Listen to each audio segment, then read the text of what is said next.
성경 말씀을 하나 보고 그리고 웨스트민스터 신앙고백서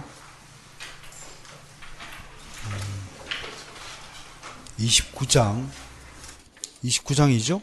주의 성찬 보도록 하겠습니다. 고린도전서 11장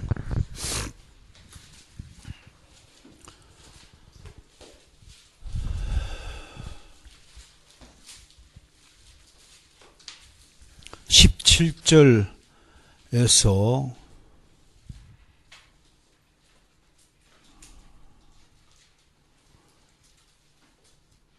다른 건 다 아니까 22절까지 한번 읽어보겠습니다. 이 선생 낭낭한 목소리로 읽어주시기 바랍니다.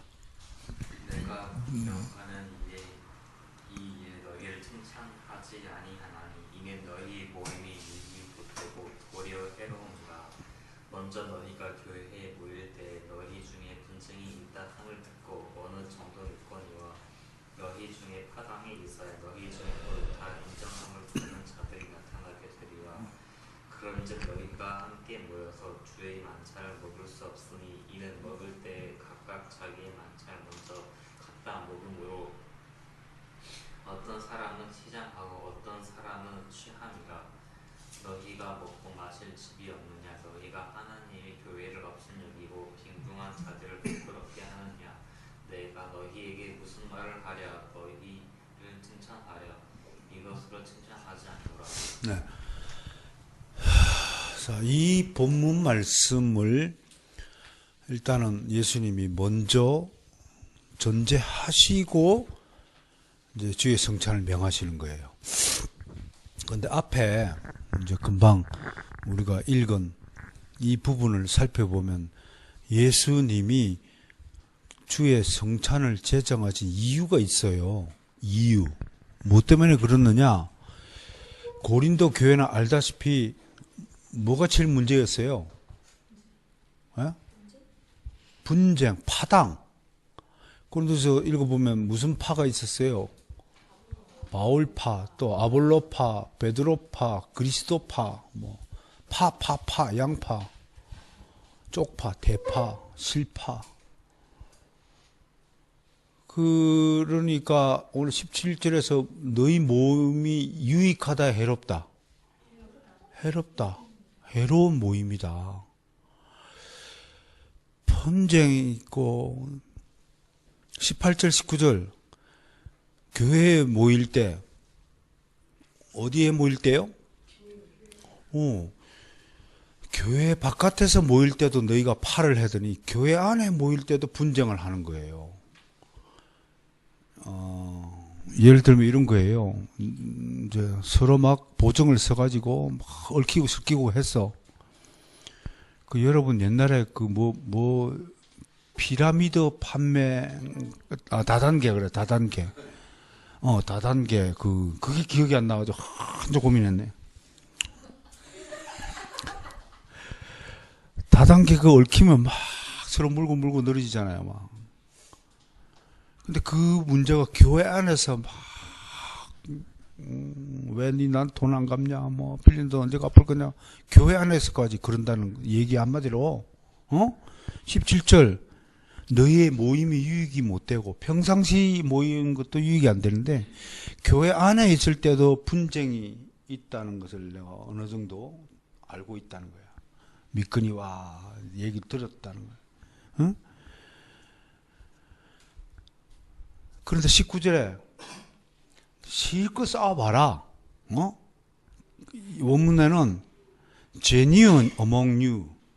너희 가운데 실컷 파당이 있어야 옳다함을 받는 사람이 드러날 것이다. 이 얘기를 원어상으로 이렇게 얘기하잖아요. 그러면 이게 무슨 말인지 몰라. 이거를 정확하게 풀이하면 이런 뜻이에요. 그래. 너희 가운데 진짜 옳은 사람 하나 얻으려고 그렇게 피 터지게 싸우느냐. 이해가 돼요? 19절이? 너희 10명이 다 싸웠고 한 사람은 그래 옳다 하는 사람이 있다 치자. 그 옳다 하는 사람 하나 얻으려고 그렇게 서로 우기대고 네가 올리니 그러니 하느냐. 그런 뜻이 19절의 말씀이에요. 우선 이제 싸움박질 하는 문제를 들었어요. 그 다음에 싸움질 하는 사람은 20절에 주의 만찬을 먹을 수 있다 없다. 하나님 나라에서 너희가 먹을 수 없다. 이제 식사의 문제까지로 가는 거예요. 왜 그런가 하니 먹을 때에 주의 만찬을 먼저 하지 않고 자기의 만찬이라고 그랬어요. 그러니까 20절에 주의 만찬, 21절 자기의 만찬 밑줄 그어봐요. 우리가 이런 작자들이에요. 내 입에 들어갈 거를 먼저 넣고 그 다음에 주님을 위한답시고 한다는 것을 지적하는 거예요. 그랬더니 22절 뭐래요? 마지막에 너희를 칭찬하랴? 이것으로 칭찬하지 않노라. 도저히 칭찬할래야 칭찬할 수 없다. 원어적으로 얘기하면 정말 칭찬을 하고 싶어서 죽겠는 너희 행위를 보면 칭찬할 수가 없다. 그러므로 오늘 이제 그 뒤로 성찬 제정식을 하는데 한마디로 뭐예요? 먹는 것 하나도 주의 만찬을 먼저 하고 너희 각각의 식사를 하라라는 가르침이 주의 만찬에 있는 거예요. 그러니까 성찬은 결국 무엇에 관한 문제예요? 식사에 관한 문제다. 이 먹는 것을 통하여 늘 주님의 죽음을 기억하고 주께서 죽으심으로 우리가 주의 만찬에 참석할 수 있는 자격을 얻었구나 하는 것을 잃어버리지 말라고 하는 것이 성찬의 목적이에요. 이제 접수가 됐어요. 도대체 성찬식을 매달 이 교회는 왜 하느냐? 첫 주에 할까 마지막 주에 할까 그러다가 첫 주부터 해야 그 한 달을 좀 주의 만찬을 기억하며 밥을 좀 먹든지 말든지 할 것 아니냐 하는 차원에서 우리 교회는 매주 첫 주에 주의 만찬을 시작하는 거예요. 오늘 7월달 만찬을 드렸으므로 7월 한 동안 맛있게 각자 집에서 맛있는 음식을 많이 만들어서 드시길 바랍니다.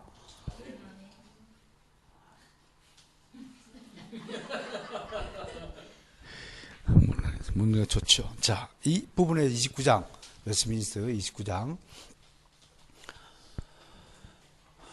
지난주에 내가 프린트를 해놨어요. 복귀시 주려고. 그런데 지난주 빠져가지고 다른 사람 줘버렸어요. 또 프린트를 해야 돼. 그런데 안 줄 거야. 안 주고 이제 이게 거의 다 만들어서 책으로 인쇄를 좀 해야 될 것 같은데. 인쇄를 하고 싶으나 참 얼른 만들어서 우리 여름 수련회 때도 쓰고 하고 싶은데 참 뭐니 해도 참 뭐가 없어가지고 이렇게 하고 있다는 거 책이 만들어질 수 있도록 도와주시기 바랍니다. 자, 1항 이걸 어떻게 한번 읽어볼까요? 정태부터 돌아가면서 1항부터 8항까지 한번 읽어볼까요? 8사람을 선택하겠습니다. 정태 1번, 2번 전집사, 3번 한동주, 4번 집사람, 5번, 6번, 7번, 고집사까지 8번. 딱 그러면 수환이까지. 하나밖에 없어요. 그러면 여기 또 대표기 되었으니까 허사무까지 8번. 시작 돌아갑시다. 우리 주 예수께서 배신당하신 다음 밤에 주의 성찬이라고 불리는 그의 몸과 피에 관한 성례를 그의 교회에서 세상 끝날까지 지키도록 명령하셨다. 이것은 그의 죽음 안에서 자신의 희생을 계속적으로 기념하기 위해 그 희생의 모든 혜택을 참 신자들에게 보증하기 위해 그들의 영적 양육과 그리스도 안에서의 성장을 위해 제정하신 것이다. 또한 그들이 주께 대해 빚지고 있는 모든 의무를 더 잘 이행하기 위해 그리고 그리스도의 신비한 몸의 지체로서 그리스도와의 교제와 그들 상호 간의 교제에 매는 줄과 보증이 되기 이렇게 합시다. 읽고 내가 좀 정리를 한 다음에 2항으로 넘어가고 그렇게 합시다.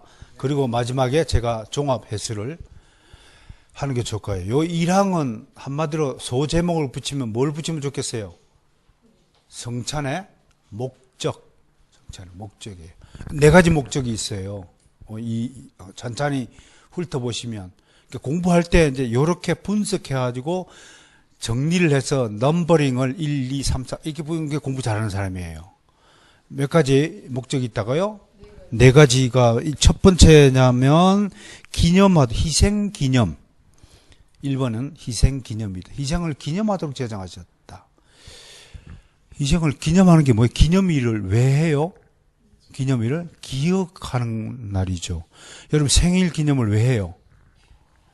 생일날. 그러니까 이제 죄 가운데 태어난 날을 기념하는 것은 신학적으로 모순이다. 그러므로 세례일, 중생 기념을 하는 것이 훨씬 더 영적인 기념식이 된다. 저는 늘 그렇게 강조해왔고, 근데 별로 그렇게 순종하는 사람은 없어요. 지금까지. 제 말을 믿고 따르는 사람은 없지만, 저는 제 세례일을, 중생일을 영적인 기념 생일로 지키고 있습니다. 나름대로 의미가 있는 것은 육적인 생일 그거 별로 은혜로운 날이 아니에요. 죄 가운데 태어났는데, 그것도 뭐 중요하다면 중요한 수도 있지만 육적인 생명보다도 영적인 영원한 생명, 영생을 주신 날을 기념하는 것이 훨씬 더 주의 뜻에 부합한다라고 보여지고, 저는 계속해서 앞으로 리폼드 센터가 세워지면, 우리 김영현 권사님도 기도를 했지만, 센터가 세워지면 해야 될 일이 몇 가지 있기 때문에 제가 센터 하는 겁니다.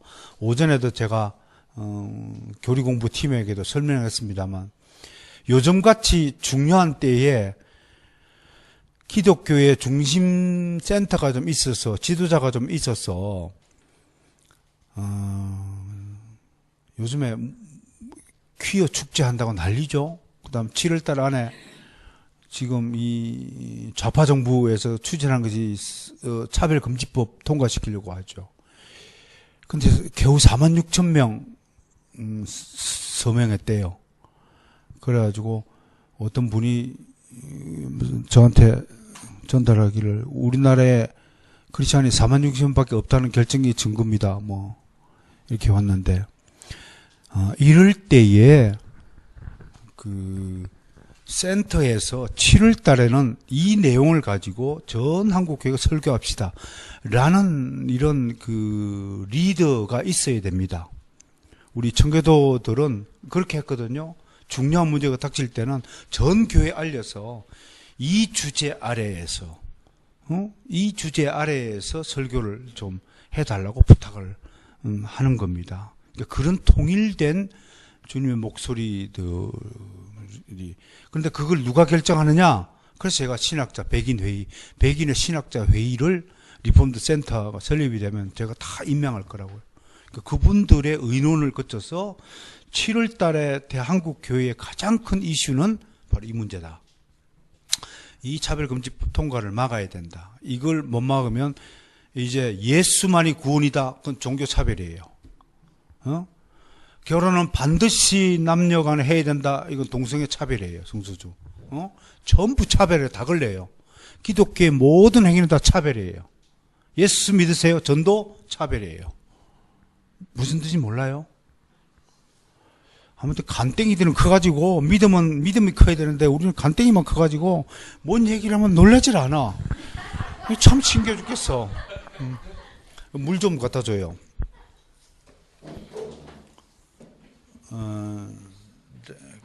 근데 이거는 우리가 믿음이 없었어도 아니고, 우리가 관심도 없었어도 아니고, 방식, 시스템에 관한 문제다. 시스템만 있으면 다 동참할 수 있는 거예요.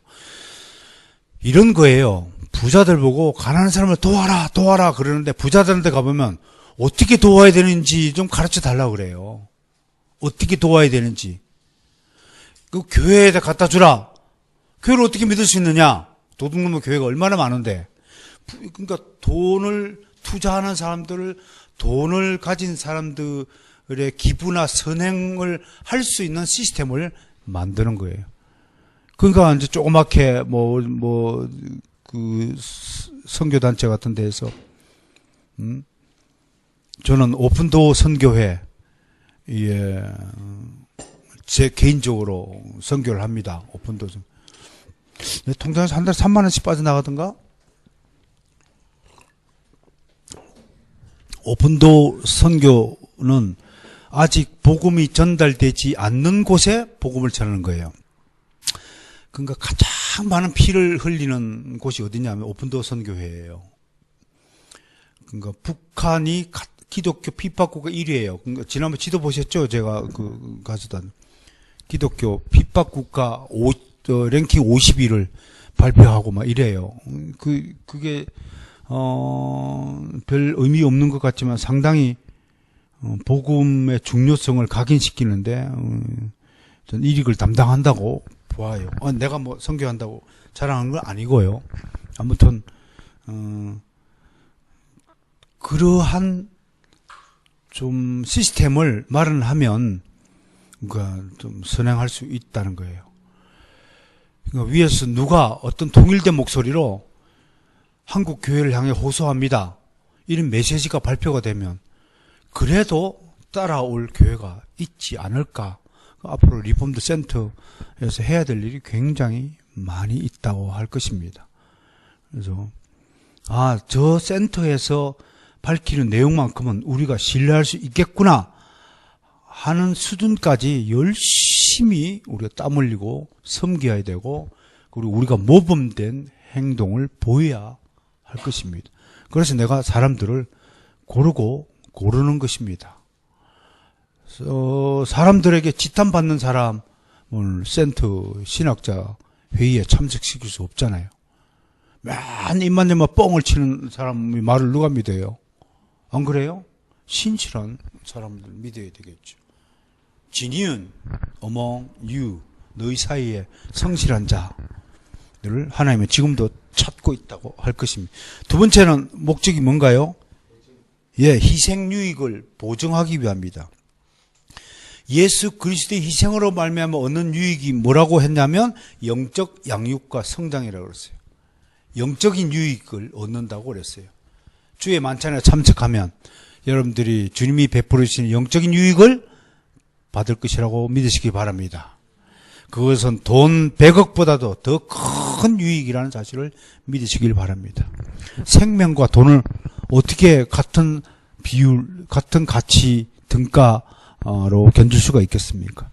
세 번째는 이 성찬으로 말미암아 신앙의 의무를 이행토록 한다. 주님께서 우리를 위하여 이렇게 목숨을 버리셨는데 몸을 찢으시고 피를 흘려주셨는데 나는 도대체 이웃을 위하여 무엇을 하고 있는가를 생각하고 반추할 수 있는 계기가 된다는 겁니다. 그게 신앙 의무를 이행하도록 만든다. 네 번째, 예수님과 교제를 나누는 보증이 되게 한다. 오늘 주의 성찬에 참석한 여러분 모두 예수님과 사귀었습니다. 요한 1서를 우리가 코이노니아의 편지다, 사귐의 편지다 그렇게 말하는 것도 우리는 하나님과 친교를 나눠야 됩니다. 특히 우리 교회에서 하는 우리 교회의 만찬이 있잖아요. 오늘 이제 짜장밥을 먹었습니다만 이 교회의 만찬도 나의 만찬이 아니라 주의 만찬을 상징하는 그런 만찬이 되었으면 좋겠다. 그 음식을 만드시는 분에 대해서 늘 감사 기도해야 되고 지금 저희 집사람하고 우리 김윤아 군사님이 두 분이 수고를 해주시지만 어떤 사모님을 만나 뵀더니 사모가 음식을 해요? 그래요. 그래서 아니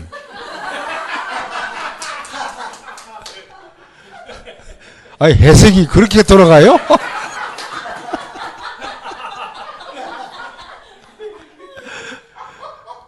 그래서 아니 내가 사모님은 개척교회를 안 해보셨죠? 안 해봤다는 거야. 그 개척교회를 안 해보면 그 사모들의 그 고충, 헌신이 몰라요, 잘. 그 사모님은 당연히 교회에서 그냥 해주는 줄을 알고 살아온 거죠. 실제로 스코틀랜드에 가면 그렇다고 하더군요. 스코틀랜드 목사들은 좀 친교가 약하다 이렇게 평가를 하는 거. 신방을 잘 안 하고 개인적인 관계에 좀 약하고 오직 설교만 하고 여러 교회를 이제 순례하면서 설교하는 것이 스코틀랜드 교회의 특징이라는데, 그러니까 좀 성도하고 목회자가 덜 친한가 봐요. 좀 이렇게 선이 좀 있고 구별되어 있는 것 같고 세퍼레이션이 좀 있는 것 같고. 그런데 저는 뭐 그러고 싶지는 않아요. 저는 그냥 여러분들과 이 육신의 몸을 갖고 있는 날 동안 친구가 되고 싶고 같이 어울려서 밥 먹고 싶고 아무튼 밥 먹읍시다. 이게 식사 신학이 엄청 중요한 거예요. 그럼 어떤 분이 저보고 최 목사님 신학은 식사 신학이다. 저보고 그렇게 네?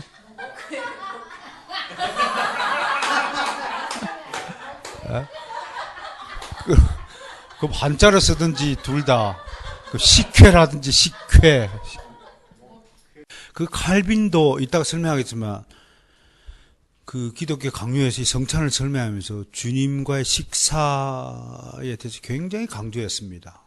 그러니까 그리스도인들은 모여서 즐겁게 식사하는 것이 하나의 관례입니다. 이게 교회 관례라는 말이에요. 그 고린도전서 11장 16절 한번 보세요. 16절이 뭐냐면 앞에 긴 이제 여자 문제, 남자 문제 이렇게 쭉 교회 내에서 설명하면 16절 봐요. 논쟁하려는 생각을 가진 자가 있을지라도 우리에게나 하나님의 모든 교회는 이런 관례가 없느니라. 그래서 하면 안 된다는 거예요. 그럼 이 관례를 영어 성경에는 We have no such practice라고 했어요. 그러니까 practice를 관례라고 번역했는데 이제 연습한다, 뭐 훈련한다 이런 뜻으로 우리가 전통, 관습, 습관 이렇게 할 수 있는데, 그러니까 이것을 이제 가지고 이거는 좀 전통적인 습관이나 예를 들어서 인사법 같은 거는 유대인의 인사법이 있고 우리 한국인의 인사법이 있고 서양인 인사법이 다 있잖아요. 그러니까 그렇게 하면 된다고 하는 뜻으로 해설하면 될 것 같아요. 그러니까 예를 들어서 아랍권에 가면 여자들이 이제 머리에 쓰면 되는 거고 우리나라 외국에 나오면 안 쓰면 되는 거고, 그러니까 이런 프랙티스라는 문제는 적용 하거나 안 하는 것은 그 교육 관례에 따른다라고 말할 수 있다고 할 것입니다. 자, 그래서 2항 읽어볼까요?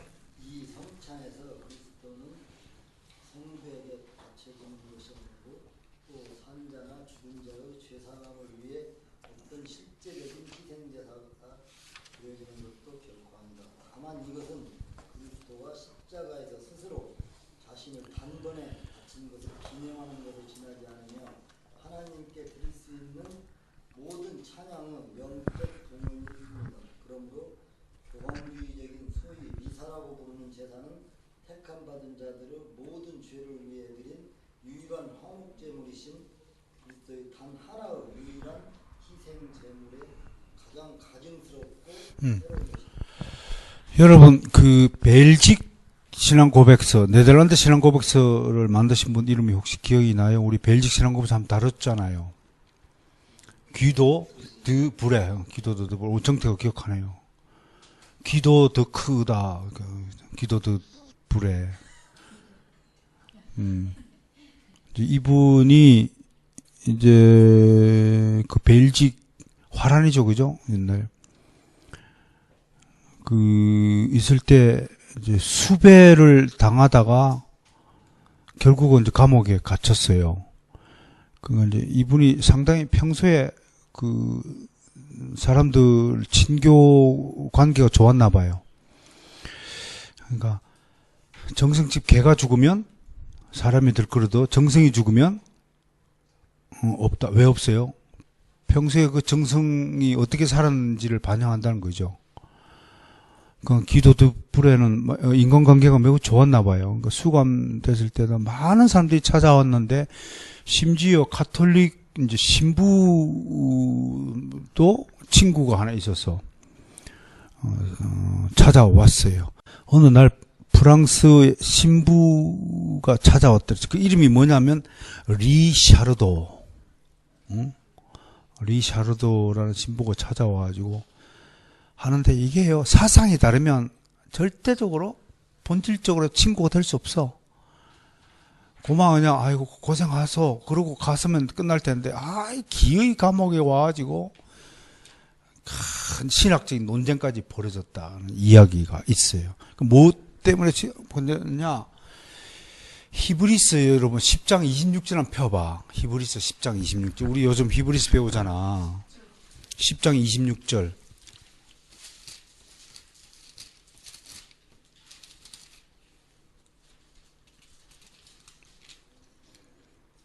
10장 20. 내가 읽을까요? 우리가 진리를 아는 지식을 받은 후 짐짓 죄를 범한 적 다시 속죄하는 제사가 없다. 그러니까 제사를 드려야 된다, 안 드려야 된다? 안 드려야 된다. 근데 신부는 이걸 어떻게 해석하냐면 그날 기도드 불에게 이거는 죄를 결코 사함을 받을 수 없는 죄에 대한 이야기지 매일같이 짓는 죄에 대해서는 계속 제사를 드려야 된다라고 얘기하는 거예요. 그러니까 가톨릭에서는 우리는 세례와 성찬이라고 말하지만 가톨릭에서는 세례와 미사라고 얘기하는 거예요. 이 미사를 영어로 하면 sacrifice예요. sacrifice는 우리말로 번역하면 제사예요. 그러니까 가톨릭에서는 지금도 제사를 드리는 거예요. 예수님은 우리가 인간이 스스로 받을 수 없는 죄, 그 원죄를 없앤 것이고 나머지 우리 자범죄를 위해서 매주 나와서 제사를 드려야 된다고 하는 거예요.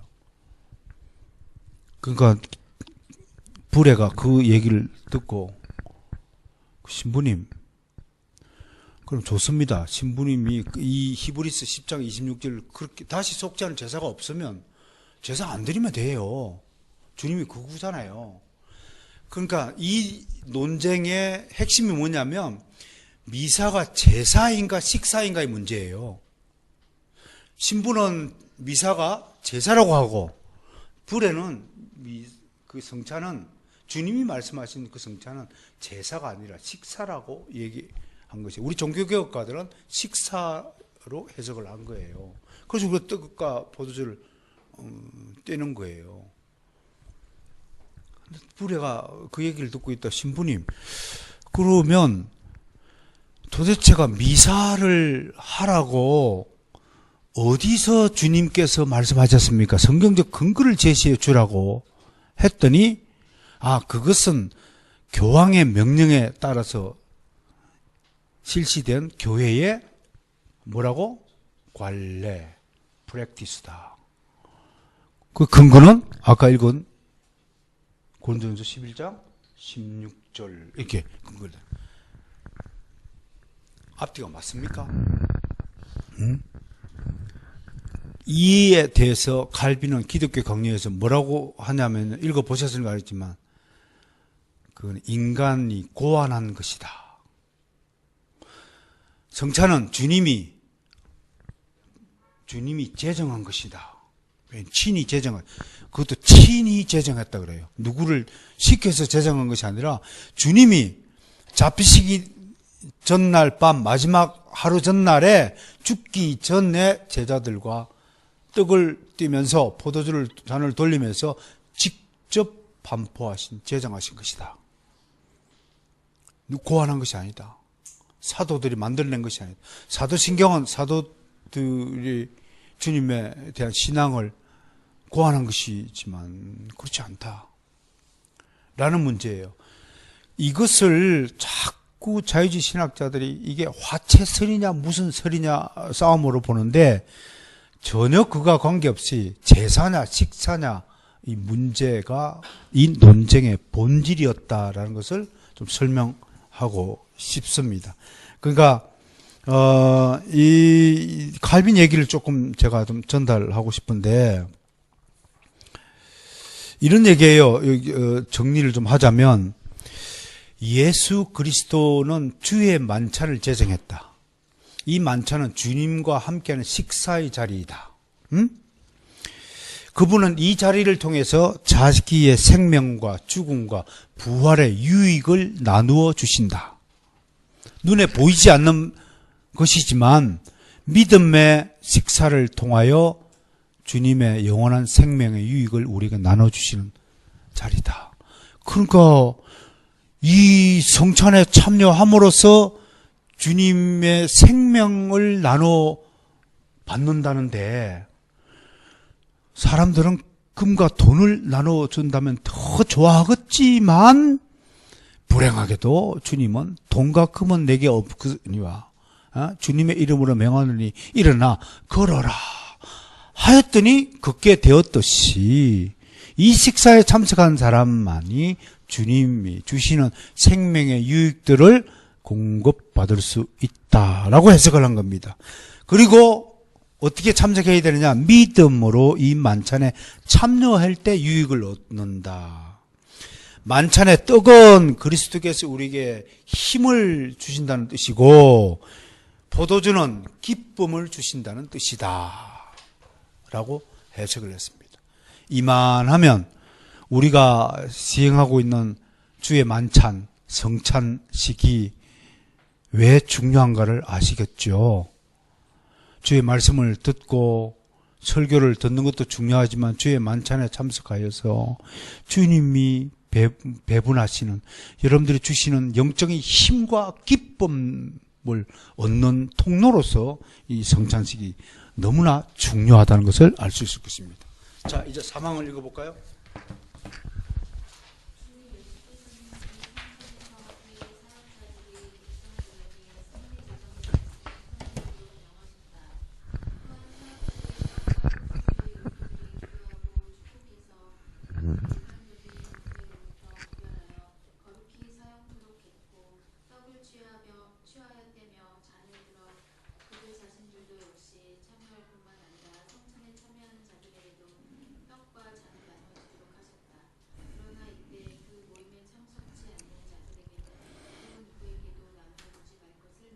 예. 이거는 한마디로 제목을 붙이면 성례전이라고 말하였어요. 성례의식. 저희 교회에서 사용하는 성례전은 우리 개혁교회, 개혁주의 연맹, 개혁주의 연합을 우리가 한번 결성해 봤어요. 지금 잘 안 돼요. 모임이. 개혁교회끼리 연합을 하자 하는데 특정 교단끼리만 한다고 하여서 이제 바그러졌어요. 우리 총신대까지 가가지고 우리가 사인도 하고 막 의식도 치르고 지금 박형룡 전 총장께서 회장으로 계시고 고신의 교수들이 좀 주동이 돼가지고 개혁교회의 의식들을 좀 통일시키자. 그래서 1차적으로 성례전의 의식을 좀 통일하자. 그때 발표한 그 순서를 가지고 우리 교회가 성례전을 하고 있습니다. 근데 조금 저는 좀 아쉬워요. 좀 아쉬워서 리폼드 센터가 설립이 되어지면 백인의 신학자회의에서도 이런 부분도 좀 더 깊이 있는 연구를 통해서 우리에게 성경적으로 합당하고 우리에게도 영적인 유익과 기쁨이 되고 감동이 있는 성례전을 좀 만들면 좋겠다. 그래서 떡을 나눠주고 잔을 돌리는 것을 할 것이냐, 이제 일일이 줄을 지어서 나와서 받을 것이냐라는 문제도 결정이 돼야 되고요. 일어서서 받을 것이냐, 앉아서 받을 것이냐, 이것도 돼야 되고요. 또 성찬에 참석 스스로, 원래는 이 성찬에 스스로 양심상 가책이 되어서 스스로 이번 주의 만찬에 참석하기를 보류하기를 원하시는 분들은 조용히 좌석에 일어서서 별도의 자리로 이동하여 주시기 바랍니다. 요 고지도 있어야 됩니다. 원래 근데 사실은 이게 이제 칼빈 목사님은 죄가 있으면서도 이걸 받아 먹는 자는 자기의 죄를 마시는 거예요. 하나님의 진노를 마시는 거예요. 여러분 설사약 많이 먹으면 어떻게 돼요? 설사나요. 하나님의 진노를 마시면 어떻게 될까요? 설사가 중요한 게 아니라 이거는 만사불통이야. 그래도 겁을 안 내. 이상하네 이분들이. 만사불통에 한번 징벌을 한번 받아보실래? 저는 받아봐서 알아요. 아무튼 주의 길을 가라는 것이 하나님의 뜻인데 그걸 가기 싫어가지고 억지로 피해 다니고 요리조리 피해 다니고 나는 절대로 이 길 안 갑니다. 이 좋은 길을 내버려두고 뭐하러 갑니까? 그런데 그때부터 만사불통에 이제 징벌이 내려지더니 나 만나는 사람은 전부 망하는 거야. 그 신통방통한 거예요. 그게요, 한두 번 되니까 친구들 사이에서 살살 소문이 나요. 쟤 만나지 마라. 쟤 만나면 큰일 난다. 차라리 그냥 돈 몇 푼 주고 얼른 보내라. 여러분, 이게 생각을 해보세요. 그러니까 이런 그 성례전에 대해서 좀 더 깊은 연구가 좀 필요하다. 물론, 좀 이 성례전을 만들어주신 신학자 여러분들에게 감사의 마음을 갖고 있습니다. 우리가 직접 해야 되는데 이런 수고를 대신해 주셔서 그분들 감사의 마음을 인사를 전해드립니다. 자, 그 다음에 사항. 사적인 미사나 사지로부터 혹은 그 밖의 사람에게서 이성처는 홀로 받거나 그들에게 잔을 나누어주는 것을 거부하거나 떡과 포도주를 분배하거나 숭배를 위해서 높이 들어 올리거나 이리저리 옮기거나 또는 어떤 종교적 사용을 핑계로 삼아 그것들을 보관하는 일이 있다면 이와 같은 모든 행동은 이 성례의 본질과 그리스도의 제종 원리에 반대하는 일이다. 여러분, 그 미사 참석해 보신 분 계신가요? 혹시 성당의 미사? 이래서 봐요. 어떻게 한다고?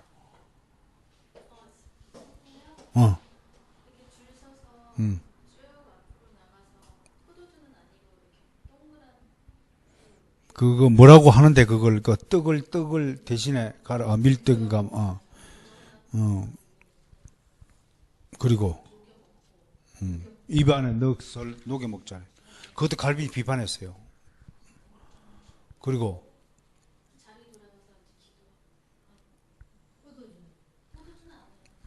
이거 여기 보면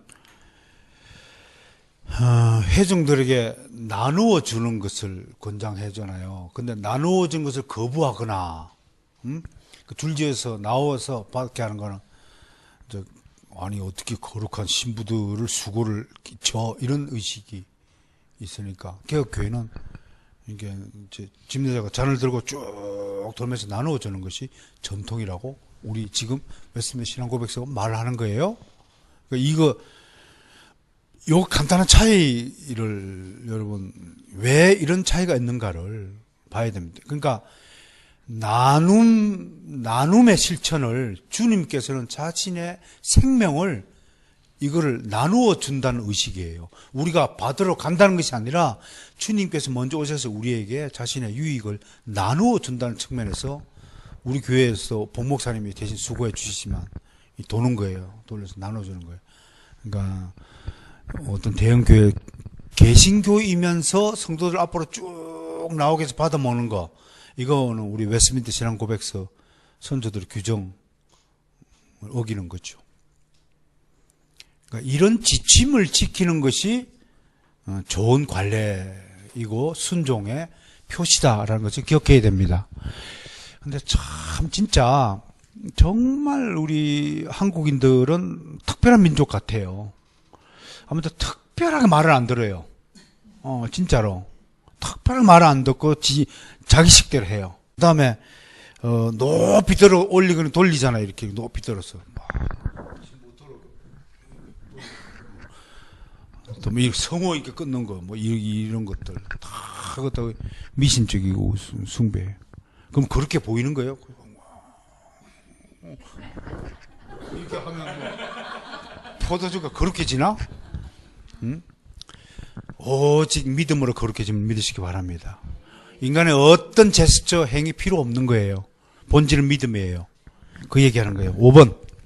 이 성찬의 외적인 요소들은 그리스도께서 정하신 용도를 위해 정당하게 구별되는 것으로 참으로 오직 성례전적으로 십자가에 못 박힌 주님과 관계를 맺는다.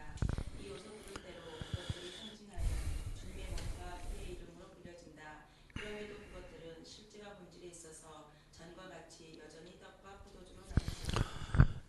간단해요. 이 문제는 가톨릭주의자들은 계속 이제 떡과 포도주가 실제로 먹을 때 예수 그리스도의 몸과 피가 살이 된다고 얘기하잖아요. 그런데 우리 종교개혁을 이룬 선조들은 뭐라고 얘기해요? 아, 떡은 떡이고 포도주는 포도주요. 다만 그것이 믿음으로 받을 때에 영적으로 그리스도의 걸 상징하고 나타나는 것이다라고 말하는 거예요. 그 이제 이걸 이제 가톨릭주의자들 실제로 그리스도의 몸과 피가 된다라고 하는 것을 화채설이라고 그래요. 떡을 먹을 때 실제로 그리스도의 몸을 먹는다고 그래요. 그래서 이 유명한 논쟁이 있어요. 어느 그 이탈리아의 어느 성당에서 이제 이 미사를 드리려고 포도주를 건지려고 하는데 포도주 등에 쥐가 빠진 거예요. 쥐가 빠졌어. 그럼 이 쥐는 실제로 예수 그리스도의 피를 먹은 존재가 됐잖아요. 화채설에 따르면. 그 고민이 생긴 거야. 주임사한테 이거 어떻게 해야 됩니까? 야, 그거 참 큰일일세. 어떻게 하다 이 사람 쥐가 이렇게 예수 그리스도의 피를 먹고 이 거룩한 쥐일세.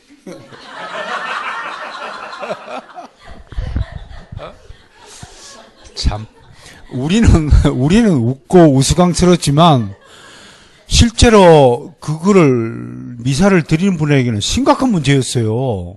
이 죽여야 되냐? 그러면 그리스도의 피를 없앤다고? 참.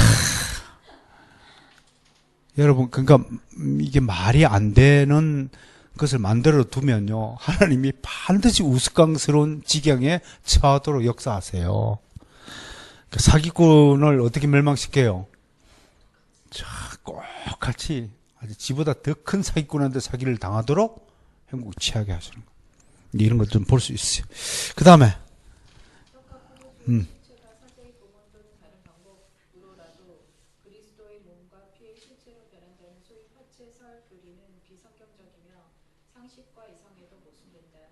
또한 그것은 성례의 성질을 비었고 과거나 현재에 있어서도 여러 가지 미신과 엄청난 우상 숭배의 원인이다. 질랑 같은 얘기예요. 앞에 질랑.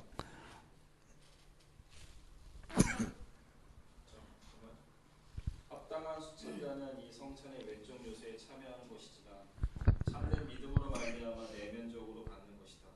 그러나 그것은 세속적이거나 육체적으로 받는 것이 아니라 영적으로 십자가에 못 박힌 그리스도와 그의 죽음에서 오는 은혜를 받고 먹는 것이다. 또 성찬을 받는 그때의 그리스도의 몸과 피가 실제로 떡과 포도주 안에 혹은 함께 혹은 그 밑에 물질적으로나 신체적으로 있는 것이 아니다. 다만 그 요소들 자체가 그들의 외적 감각에 대하여 가지는 것과 같이 이 성례에 있어서 그리스도의 몸과 피는 실제로 그러나 영적으로 신자들의 믿음에 이걸 우리가 무슨 이론이라고 그래요? 영적 임재설이다. 이렇게 얘기하는 거예요. 이제 정리가 됐죠? 우리 개신교 프로테스탄트의 주의 성찬 신학적인 기반과 그런 교리들, 그리고 하나의 내용 하나하나를 좀 살펴보고 있습니다. 그러니까 영적으로 임하는 거지 실제로 그렇게 변하는 게 아닙니다. 예? 그렇게 실제로 변하면 큰일 납니다. 큰일 납니다. 자, 파랑. 무지하고 악한 사람들이 이 성찬의 외적 요소들을 받는다 해도 그들은 그 물질이 상징하는 것을 받지 못한다. 오히려 그들은 합당치 않게 성찬에 참여함으로 주의 몸과 피를 범하는 죄를 지으며 또한 그들 자신의 파멸을 초래한다. 그러므로 모든 무지하고 불경건한 사람들은 주와 함께 교제를 즐기기에 합당하지 않다.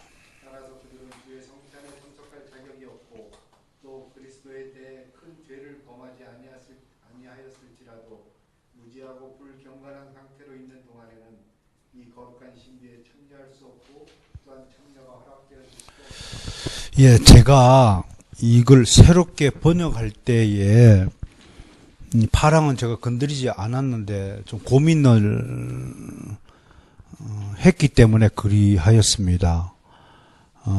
왜냐하면 저는 왜 불신자들이라고 그러지 않고 무지하고 악한 사람들이라고 그랬을까? 무지하고 불경건한 사람들이라고 표현했을까? 우리 선조들이. 그게 제가 참 궁금했습니다. 그냥 불신자들을 그러면 간단하게 우리가 이해할 텐데 왜 불신자들을 무지하고 악한 사람들이라고 그럴까라고 하였는데 그 의문은 지금은 조금 이제 어떤 식으로 이해가 발전이 되냐면 여러분 이 웨스민스터 신앙 고백서가 작성된 1647년 48년의 시대 때에 그 주변에는 숱한 가톨릭 교회의 미사가 드려지고 있었을 거 아니에요. 그렇죠? 그러면 이 종교개혁가들이 첫 번째 한 일이 뭡니까? 성경을 바로 가르친 일이잖아요. 그 백투더 바이블이잖아요. 성경으로 돌아가자. 성경이 가려면 가고 성경이 멈추면 멈춘다. 이게 종교개혁가들 부르짖었단 말이에요. 성경으로 돌아가자. 하나님의 중심, 교회 중심, 성경 중심으로 살자. 이런 것들을 하면서 오직 믿음으로 오직 솔라 은혜로 그라티아 솔라 피데 오직 예수 그리스도 솔라 그리스투스 오직 하나님께 영광을 솔리데 글로리아 이런 구호를 외친 것이 뭐냐면 가톨릭 교회에 다니는 사람들이 어느 정도 무지했냐면 어느 정도 악하고 불경건했냐면 아예 들으려고 하지 않아요. 요 앞에 무슨 사찰이 하나 있잖아요. 그죠? 아주 오래된 이제 저쪽 분들에게는 너무나 경건한 곳입니다. 저기가. 그냥 우리는 점심 먹고 산책하는 장소이지만 그분들에게는 이미 좀 뭔가 아주 고귀한 것이 있는 것이냐 이렇게 해요.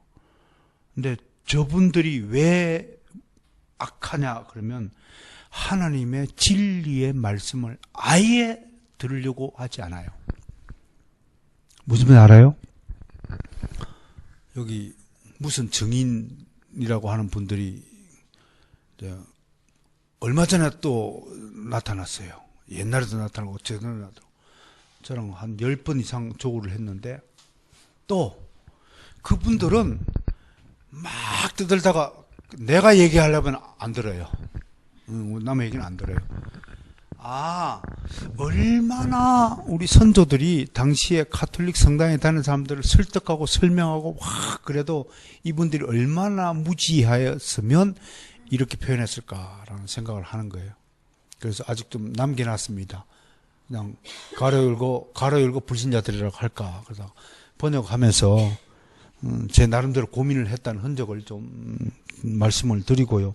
결국 성찬에 참여할 수 있는 자격을 가진 사람은 일본 불신자는 된다 안 된다?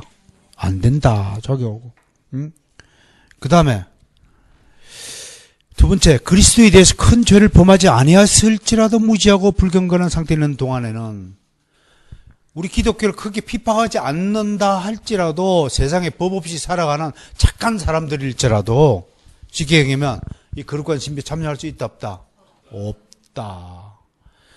사람의 눈에는 야 저분 참 훌륭한 분이네 인격적이고 말 행동 언행 심지 참 예절 바르고 하더라도 하나님 나라에서 그 사람이 가장 악한 죄인입니다. 가장 악독한 죄인입니다. 여러분 많은 분들이 불신의 상태에서 부름받았습니다. 저도 마찬가지였죠. 언약 백성의 축복 아래에서 태어난 자손은 참 행복할 거예요. 참 행복할 거예요. 우리 개혁교회는 유아 세례를 줄 때 부모 중 한 분만 믿어도 유아 세례를 주는 것으로 되어 있습니다. 그만큼 열려 있다는 뜻이죠. 그런데 이 열려 있는 공간, 하나님의 은혜의 공간을 거부하는 자를 우리가 악하고 무지하고 불경건한 자라고 우리 선조들은 말하고 있어요. 우리 사람 보기에는 굉장히 성격 좋고 착하고 막 법 없이도 살아가고 친절하고 막 사람 좋기로 유명한 자가 하나님께서는 가장 악독한 자입니다. 우리 사람 보기에 원수고 막 술땡이 폭력고 조폭이고 막 다른 사람을 괴롭히는 사람이 먼저 부름받는 경우가 허다합니다. 왜? 하나님이 보시기에, 인간이 보시기에 판단이 다르기 때문에 그렇습니다. 사람의 눈으로 판단하는 것은 한계가 있는 것입니다. 우리는 저 악인이 도대체가 왜 저렇게 나타나서 활약할까 도무지 이해할 수 없죠. 그러나 하나님은 먼 훗날 가보면 그리하여서 이 악인을 만나게 했구나. 결국 그 악인은 나를 고치기 위한 하나님께 쓰임받은 도구요 수단이었구나라는 사실을 깨달을 때가 한두 번이 아닙니다. 나에게 못되게 구는 사람을 만났잖아요. 그러면 빨리 회개하십시오. 그리고 하나님께 감사 기도를 하세요. 아이고 하나님, 저를 사랑하여 주셔서 제가 고칠 수 있는 기회를 저에게 주셨음을 믿습니다 하는 신앙 고백이 있다면 여러분들은 절반은 성공하였을 거라고 믿습니다. 자, 제가 나눠준 프린트를 한번 봅시다. 지금까지 쭉 파랑을 읽어보고 설명을 하였으므로 이제 쉽게 이해가 될 줄 믿습니다. 1번 정의. 주님은 최후의 만찬에서 유월절에 무교본과 발효된 포도주를 사용하시면서 성찬식을 직접 제정하셨다. 조각조각 떼놓은 빵과 포도주는 주님의 찢겨진 몸과 흘린 피를 상징한다. 이는 예수 그리스도의 십자가 희생을 가리킨다. 그러므로 이는 주께서 재림하는 그 영광의 날이 오기까지 계속해서 기념해야 한다. 이를 통해 신자는 하나님의 은혜를 더하여 받으며 믿음의 성장과 성화의 계기, 그 밑줄 거예요. 믿음의 성장과 성화의 계기로 삼아야 한다. 이게 주의 만찬을 실시하는 이유라고 할 것입니다. 그래서 개혁파라는 용어도 바로 성찬론 논쟁 때문에 개혁파라는 용어가 생겼다는 것을 제가 소개했고요. 초기 청교도들, 종교개혁가들과 초기 청교도들은 주례적 성찬식, 매주 성찬식을 어떤 거 하는 것으로 여겼습니다. 이것이 현대사회로 흘러들어오면서 약간 약화되어서 저희 교회도 뭐 한 달에 한 번밖에 드리지 못하지만 실은 이 성찬식은 매주 시행하는 것이 가장 합당하고 옳은 의식이다라는 것을 밝혀두는 바입니다. 자, 2번 로마 가톨릭의 잘못된 성례 미사는 주의 성찬을 의식하고 미신화한 것이다라는 것을 명백히 밝힙니다. 정당한 성찬의 시행, 성찬에 참여하는 자는 반드시 어떤 신자요? 세례 신자에게 주어지고 성찬 집행자는 법적 자격. 법은 여기서 무슨 법을 말하는가요? 교회법. 우리는 장로교 헌법을 가지고 있습니다. 장로교 헌법은 스코틀랜드 헌법 1.7리서와 2.7리서가 있는데 오늘날 우리 장로교 헌법은 존 낙스의 제자인 앤드류 멜빌이 만든 스코틀랜드 장로교회 제2.7리서를 기준으로 문맥을 다듬고 또 보충 보완하여 만든 헌법이다 라고 할 것입니다. 떡과 포도주 외에 다른 재료를 사용해서는 된다 안 된다? 그 가톨릭의 그 떡 대신에 이렇게 동그랗게 입에 넣으면 녹아지는 거 그게 이제 떡을 대신한다고 해서 만든 건데 우리 종교개혁가들은 절대로 그런 변형물을 허용치 않았습니다. 그건 미사의 편리를 위해서 고하는 것입니다.